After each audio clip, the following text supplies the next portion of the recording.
Seja bem-vindo a mais uma edição do Câmara Rio Debate. Eu sou Sérgio Costa e o assunto é como evitar a evasão escolar. Eu recebo duas convidadas no programa de hoje.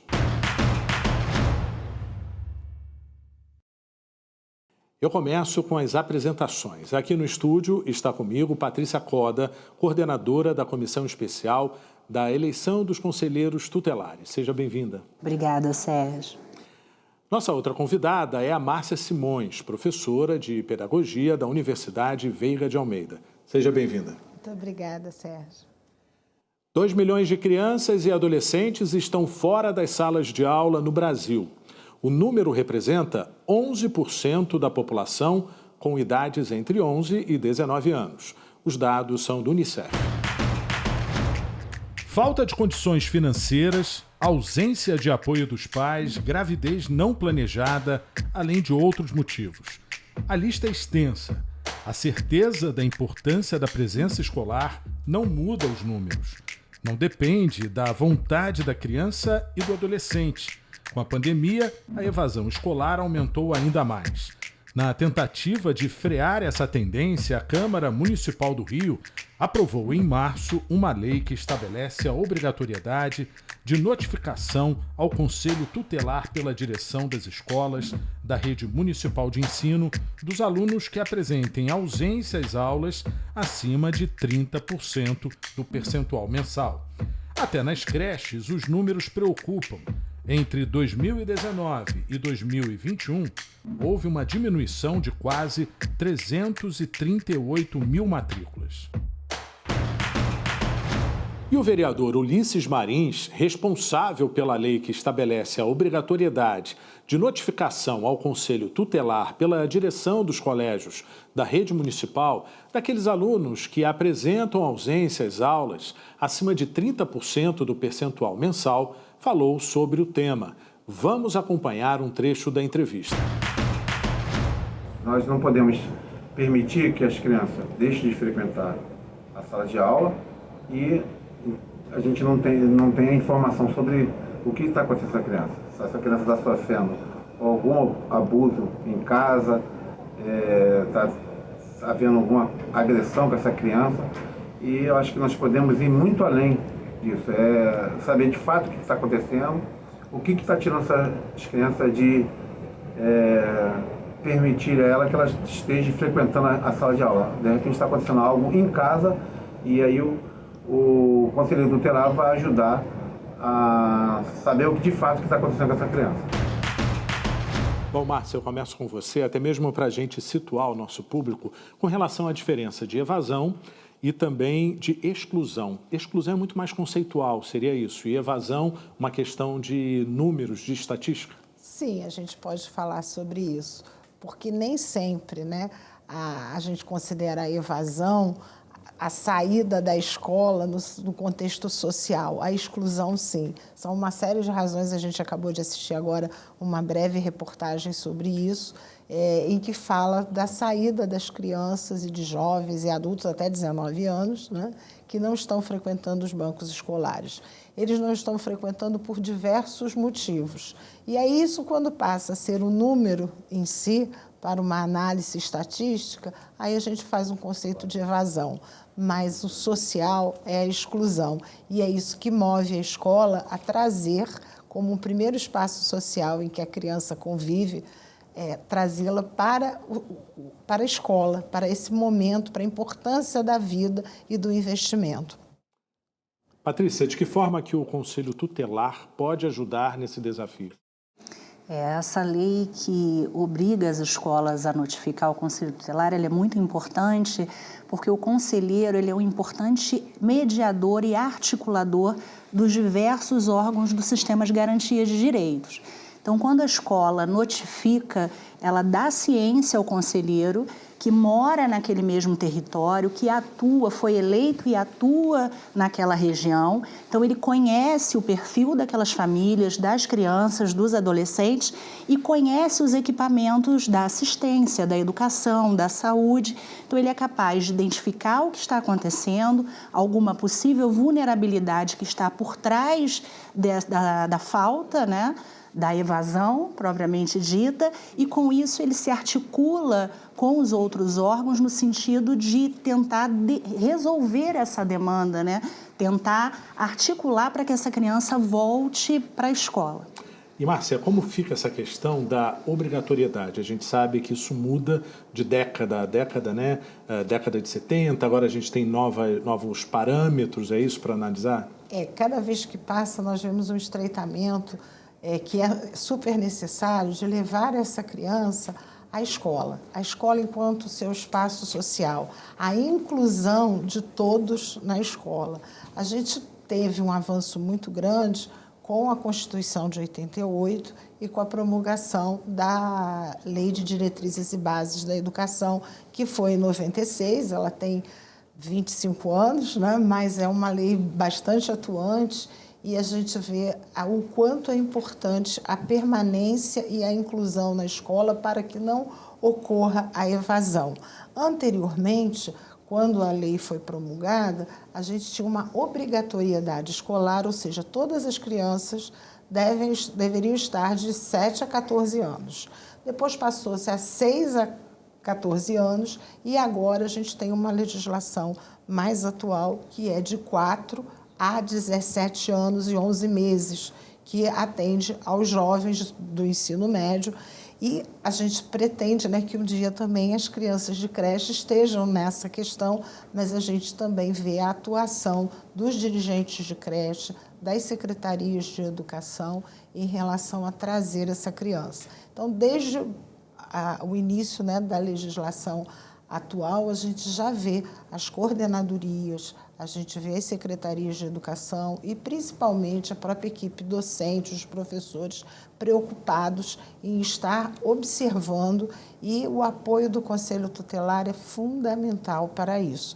Como a Patrícia falou, o conselheiro tutelar também está naquela comunidade. A escola é o equipamento daquela comunidade. E muitas vezes, a trazer essa criança de volta para a escola precisa de estratégias de inclusão e outros parceiros podem trazê-la.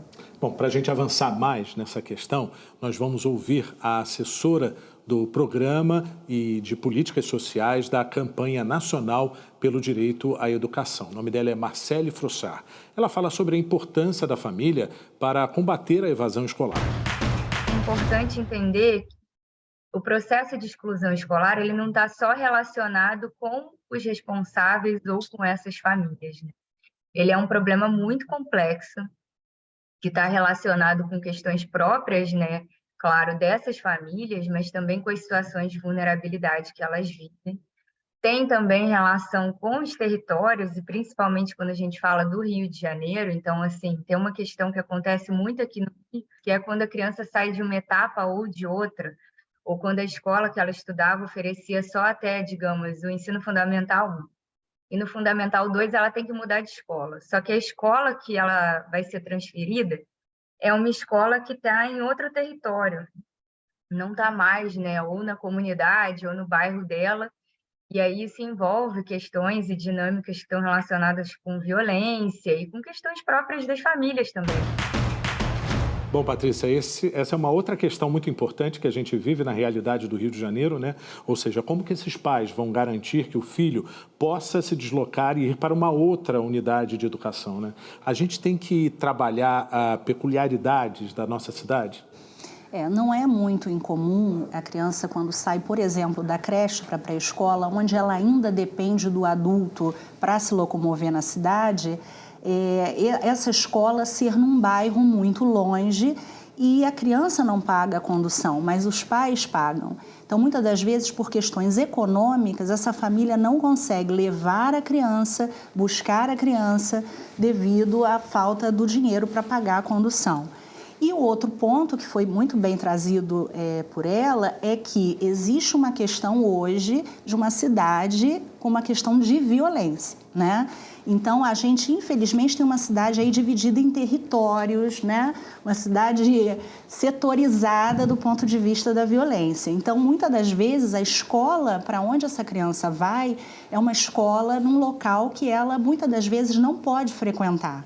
Então, apesar da preocupação das coordenadorias regionais de educação, na hora de fazer essa matrícula, tentar organizar, muitas das vezes não há vagas naquela região. Então, para que a criança não fique fora da escola, ela é matriculada num lugar. Mas não adianta ela estar matriculada se ela não pode ir. Se ela não pode ir, ela começa a faltar. E se ela começa a faltar, daqui a pouco ela está na estatística da evasão. Márcia, aproveitando sua experiência também como professora durante muitos anos, né, em relação a esse ensino mais básico, eu queria que você trouxesse sua experiência. Como que você observava isso na sala de aula? Acontecia isso na prática? Ou seja, aquela criança era transferida muitas vezes por uma questão financeira ou até mesmo de violência, que a gente sabe que o Rio de Janeiro é bem dividido. Essa criança acabava interrompendo os estudos? Ou interrompendo, muitas vezes, quando a família é muito dedicada, mudando até de espaço. Porque o que acontece no Rio de Janeiro? Essa questão de território é extremamente complexa. Eu já vivenciei situações em que a escola está aqui nessa rua, 3 ruas depois tem a escola que ele seria transferido. Mas lá, ele naquele momento, ele não pode ir. Pode ser que daqui a algum tempo essa comunidade gire de uma outra forma e esses territórios mudem. Mas a gente vive muito na cidade do Rio de Janeiro em relação a isso. Eu que já tive a oportunidade de trabalhar na rede municipal do Rio de Janeiro e trabalhei em bairros como Santa Cruz, Cesarão, Antares, também trabalhei na área da Quarta CRE, que tem um grande número de comunidades, e tive a oportunidade também de trabalhar em período de matrícula. E nesses períodos de matrícula, é como a Patrícia falou, é um quebra-cabeça. Às vezes você tem que adequar uma escola que não teria o melhor espaço físico, mas para que continue ofertando aquele segmento, porque naquele momento, a 3 quadras dali, não é possível passar para o outro território. Então, a gente vive essas questões. O que normalmente a gente orienta, principalmente para aqueles que já têm mais autonomia, é colocá-lo matriculado numa escola fora daquele espaço, numa escola como muitos chamam de asfalto. Né? Perfeito, perfeito. Bom, agora eu convido vocês a analisarem alguns números na nossa tela. Nós vamos acompanhar agora, então, números de uma outra pesquisa que mostra a evasão nas escolas municipais do Rio de Janeiro. Em 2016, a taxa de abandono escolar era de 2,08%. Repare que está acima da taxa de referência, que é de 1,94%. Já em 2019, houve uma redução bastante significativa. A taxa de abandono escolar registrada foi de 0,8%. Patrícia, é possível fazer uma leitura desses números? O que você tem de impressão? Eu acho que eu vou além, né? Quando a gente fala em abandono escolar, a gente está falando daquela criança ou daquele adolescente que saiu efetivamente da escola, né? Para além disso, a gente tem aquela criança que não frequenta com regularidade. Então, de 200 dias letivos, que é a obrigatoriedade por lei, a criança frequenta 100, por exemplo. Prejuízo causado pelo fato dela ter estado 50% do tempo fora da escola, ele, para mim, ele é igual ao prejuízo do abandono escolar. Porque a criança, ela fica vulnerável. A gente não pode esquecer que a escola também é um espaço de proteção de direitos, né? Importante dizer que durante a pandemia houve um aumento expressivo de violações de direito, mas houve uma redução nas denúncias, porque a escola é um espaço onde os sinais da violência aparecem. Então é importante a gente falar não só que a evasão pode ser fruto de uma violência, de uma vulnerabilidade, mas a criança fora da escola pode gerar outras situações de violência e de vulnerabilidade. Então, me assusta tanto o dado do abandono, quanto a situação de falta de regularidade na frequência, para mim, causa um enorme prejuízo ao desenvolvimento intelectual, social, emocional e à garantia de direitos de criança e adolescente. Márcia, pegando esse gancho, eu queria te pedir a sua atenção, porque nós também perguntamos a Marcele Frossard, que é assessora do Programa de Políticas Sociais da Campanha Nacional pelo Direito à Educação, como tornar a escola mais atraente. Acompanhe o que ela disse. A gente sabe, e a pandemia evidenciou, que existe um problema de infraestrutura muito grave nas escolas. No Brasil, não existe nenhuma lei que determine qual é o mínimo presente na infraestrutura de uma escola, para que ela seja uma escola de qualidade e uma escola confortável para esse estudante, esse professor e todo mundo que integra essa escola, né? De maneira geral, eu acho que não é só porque a escola não é atraente. Eu acho que tem muitos fatores envolvidos que estão relacionados com a manutenção dessas crianças na escola. Quais são esses fatores, Márcia? Porque geralmente a queixa é essa, né? A escola não é atraente, a criança não fica atenta, mas que fatores são esses? Olha, o espaço físico, como ela falou, é super importante, um espaço confortável, que possa receber as crianças, mas, acima de tudo, é o trabalho pedagógico que deve ser feito. Eu, pela experiência que tenho, né, como professora, já vi realidades em que duas escolas são muro, uma com a outra. E o número de crianças que querem estudar numa escola de famílias é enorme e na outra não. E quando a gente vai observar isso, é o trabalho que é desenvolvido, é o projeto pedagógico que aquela escola desenvolve. Trazer a criança para a escola é entender qual é a criança que nós temos hoje em dia e as suas necessidades e, principalmente, fazer com que ali seja a segunda casa dela. Então, você não pode afastar a realidade. Quando a gente tem a oportunidade de lecionar em duas escolas diferentes, o nosso planejamento é para a escola que trabalhamos de manhã e outro planejamento para a escola à tarde. Então, é fundamental continuarmos investindo na capacitação de professores, no trabalho efetivo que a rede tem no Rio de Janeiro, é uma das maiores redes que nós temos na América Latina. Existem professores dedicadíssimos e eu já vi escolas que tiveram, assim, têm um espaço mínimo, conseguirem ter desempenhos excelentes, inclusive comprovados, né, no IDEB, e escolas novas que tinham uma série de equipamentos não conseguirem tanto êxito. Então, o envolvimento da equipe técnica da escola, da equipe pedagógica para esse trabalho é fundamental e, principalmente, né, o apoio governamental para que essa escola possa se desenvolver. Você divide essa opinião também, Patrícia? Ou seja, a gente precisa da construção de currículos complementares voltados para essa integração? A gente precisa de políticas públicas para a educação, né, que possam fortalecer não só a formação de novos professores, mas a capacitação dos professores que já estão aí no mercado de trabalho. Então, eu acho que eu concordo plenamente com a Márcia, eu acho que a gente precisa falar de qualidade, cada vez mais de qualidade em educação. Eu, como pedagoga que sou também, acredito que a gente precisa cada vez mais de investimentos. E eu vou além, né? A gente falou muito de criança, mas é preciso também entender que há um índice muito grande de evasão entre os adolescentes, e não é à toa. A escola está cada vez menos interessante para os adolescentes. E se a gente não entende isso, se a gente não diagnostica, se a gente não avalia, se a gente não faz uma avaliação desse público, a gente não consegue oferecer uma educação compatível com o interesse desses jovens, né, desses adolescentes. E o vereador Ulisses Marins falou sobre o tema. Eu acho que nós podemos usar hoje a tecnologia.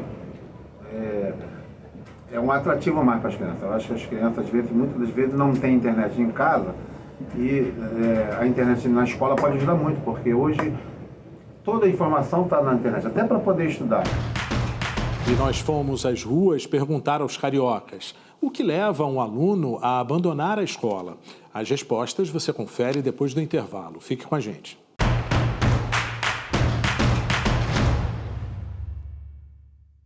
O Câmara Rio Debate está de volta hoje falando sobre como evitar a evasão escolar.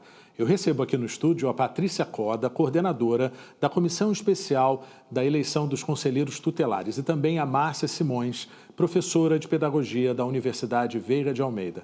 Bom, já a gente volta a conversar, porque agora nós vamos saber a opinião dos cariocas. O que leva um aluno a abandonar a escola? Acompanhe. Acho que é falta de interesse mesmo, né? A pandemia chegou, entendeu? Afastou, tá, todas as crianças da escola, tá? E agora, a gente tem que cuidar das crianças, que é o nosso futuro, tá? É o futuro do país. Até os pais têm baixa escolaridade.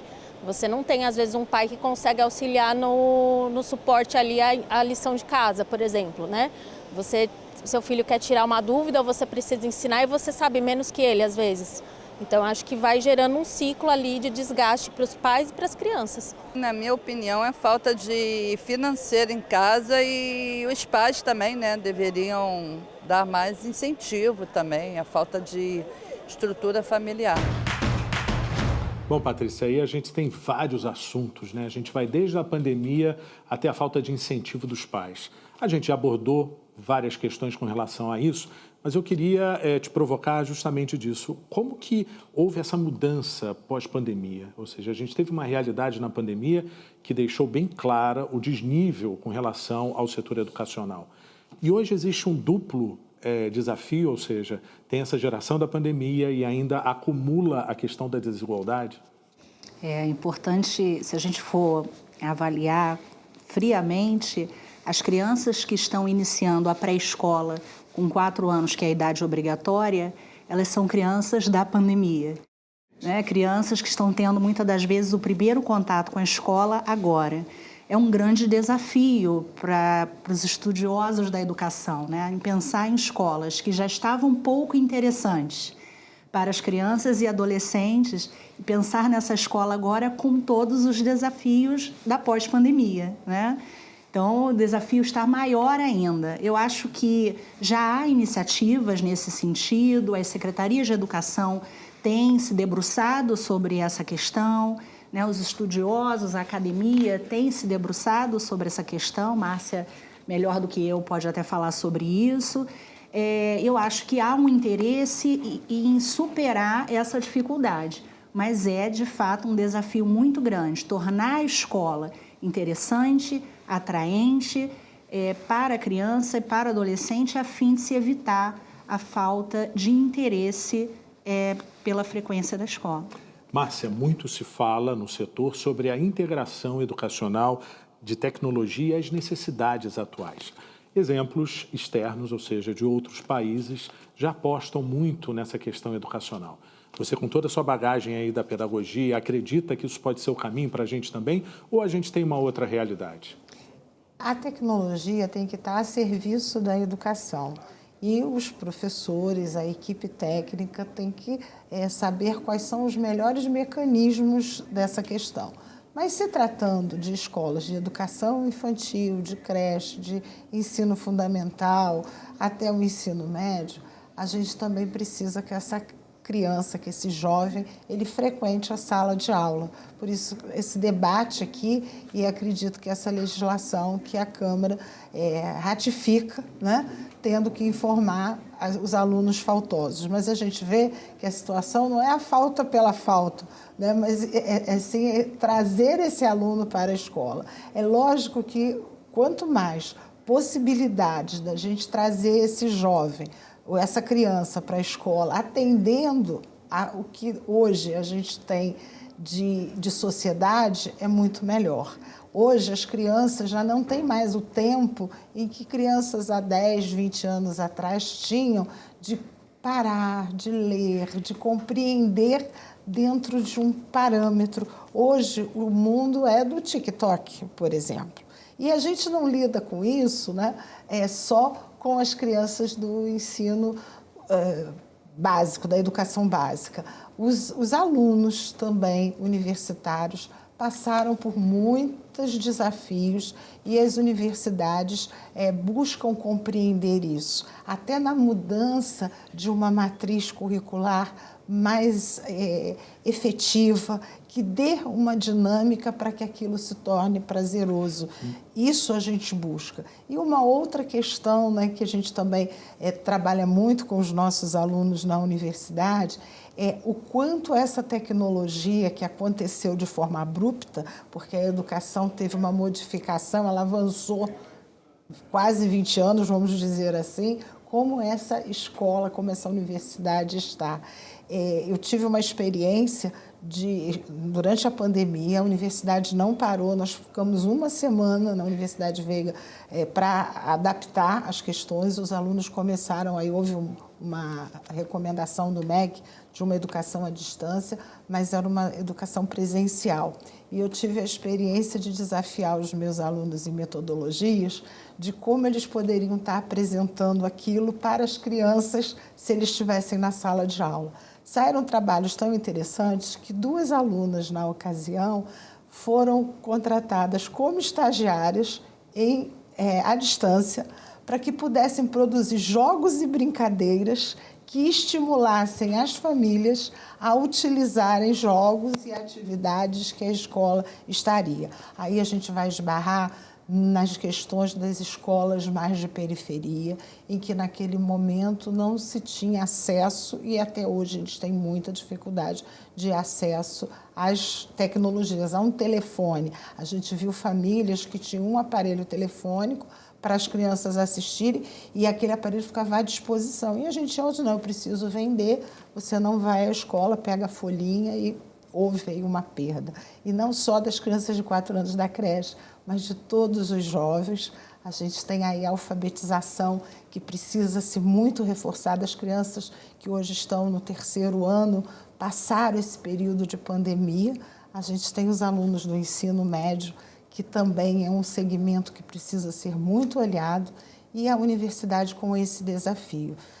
Só para complementar, né, as universidades, a partir desse ano, têm uma obrigatoriedade da extensão, do trabalho de extensão. O que é isso? É levar as suas pesquisas à comunidade.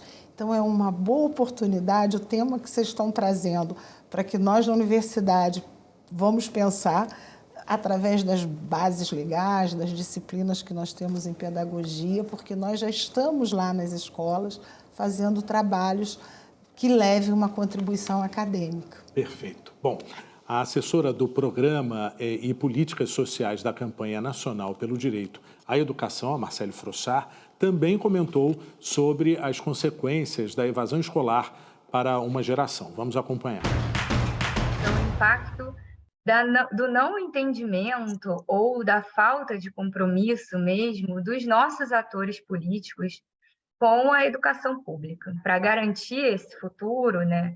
E não é o futuro só dessas crianças, é o futuro de um país, é o futuro de várias cidades. O que precisa é esse compromisso mesmo, né? O compromisso com essa escola, o compromisso com essa escola não só porque ela é a instituição que transmite conhecimento, mas porque ela é a instituição que transmite os valores democráticos, é ela quem forma o cidadão brasileiro, né?